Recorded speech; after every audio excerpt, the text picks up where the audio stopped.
تمام سامعین کو السلام علیکم۔ اسلامی تاریخ میں آگے بڑھنے سے پہلے ایک مرتبہ درود شریف پڑھ لیں۔ بسم اللہ الرحمن الرحیم۔ اللہم صلی علی محمد وعلی آل محمد کما صلیت علی ابراہیم وعلی آل ابراہیم انک حمید مجید۔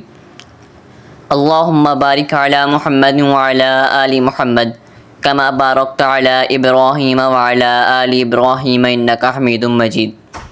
تمام سامعین سے گزارش ہے اسلامی تاریخ بیان کرنے سے پہلے ہمارے چینل کو سبسکرائب اور بیل آئیکن پریس کر دیں تاکہ ہماری ہر آنے والی ویڈیو سے آپ باخبر رہ سکیں۔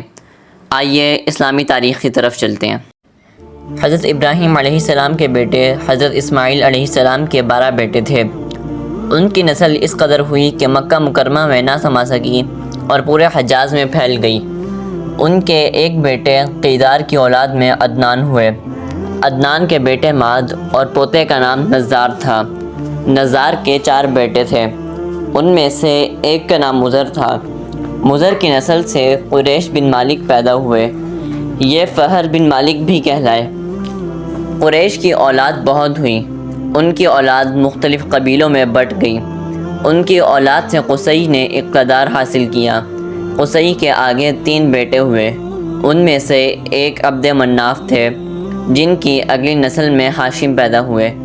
ہاشم نے مدینہ کے ایک سردار کی لڑکی سے شادی کی۔ ان کے یہاں ایک لڑکا پیدا ہوا، اس کا نام شیبہ رکھا گیا۔ یہ پیدا ہی ہوا تھا کہ ہاشم کا انتقال ہو گیا۔ ان کے بھائی مطلب مکہ کے حاکم ہوئے۔ ہاشم کا بیٹا مدینہ منورہ میں پرورش پاتا رہا۔ جب مطلب کو پتہ معلوم ہو گیا کہ وہ جوان ہو گیا ہے تو بھتیجے کو لینے کے لیے خود مدینہ گئے۔ اسے لے کر مکہ مکرمہ پہنچے تو لوگوں نے خیال کیا یہ نوجوان ان کا غلام ہے۔ مطلب نے لوگوں کو بتایا یہ ہاشم کا بیٹا اور میرا بھتیجا ہے۔ اس کے باوجود لوگوں نے اسے مطلب کا غلام ہی کہنا شروع کر دیا۔ اس طرح شیبہ کو عبد المطلب کہا جانے لگا۔ انہی عبد المطلب کے یہاں ابو طالب، حمزہ، عباس، عبداللہ، ابو لہب، حارث، زبیر، زرار اور عبد الرحمن پیدا ہوئے۔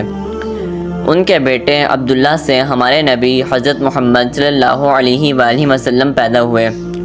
عبد المطلب کے تمام بیٹوں میں حضرت عبداللہ سب سے زیادہ خوبصورت اور سب سے زیادہ پاک دامن تھے۔ عبد المطلب کو خواب میں زمزم کا کنواں کھودنے کا حکم دیا گیا، یعنی حضرت اسماعیل علیہ السلام کے کنویں کو۔ اس کنویں کو قبیلہ جرہم کے سردار مزاز نے پاٹ دیا تھا۔ قبیلہ جرہم کے لوگ اس زمانہ میں مکہ کے سردار تھے اور بیت اللہ کے نگران تھے۔ انہوں نے بیت اللہ کی بے حرمتی شروع کر دی۔ ان کا سردار مزاز بن عمر تھا، وہ اچھا آدمی تھا۔ اس نے اپنے قبیلے کو سمجھایا کہ بیت اللہ کی بے حرمتی نہ کرو، مگر ان پر اثر نہ ہوا۔ جب مزاز نے دیکھا ان پر کوئی اثر نہ ہوتا تو قوم کو ان کے حال پر چھوڑ کر وہاں سے جانے کا فیصلہ کیا۔ اس نے تمام مال و دولت، تلواریں، زرہیں وغیرہ خانہ کعبہ سے نکال کر زمزم کے کنویں میں ڈال دیں اور مٹی سے اس کو پاٹ دیا۔ کنواں اس سے پہلے ہی خشک ہو چکا تھا، اب اس کا نام و نشان مٹ گیا تھا۔ مدتوں یہ کنواں بند پڑا رہا۔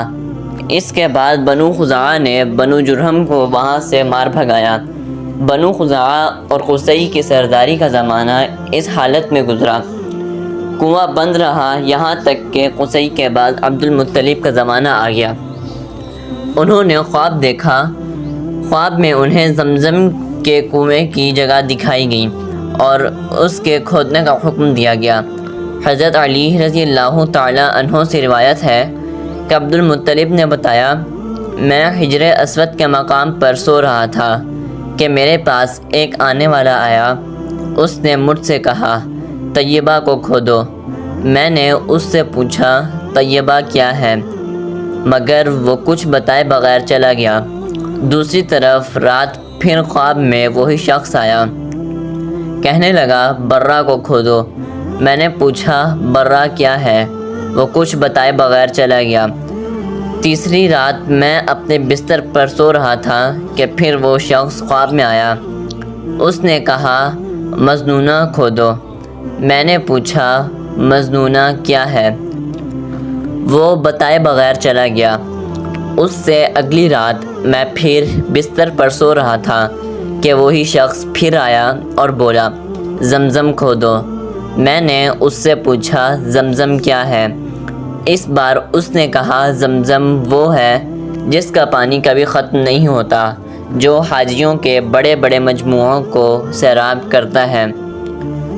عبد المطلب کہتے ہیں میں نے اس سے پوچھا یہ کنواں کس جگہ ہے؟ اس نے بتایا جہاں گندگی اور خون پڑا ہے اور کوا ٹھونگے مار رہا ہے۔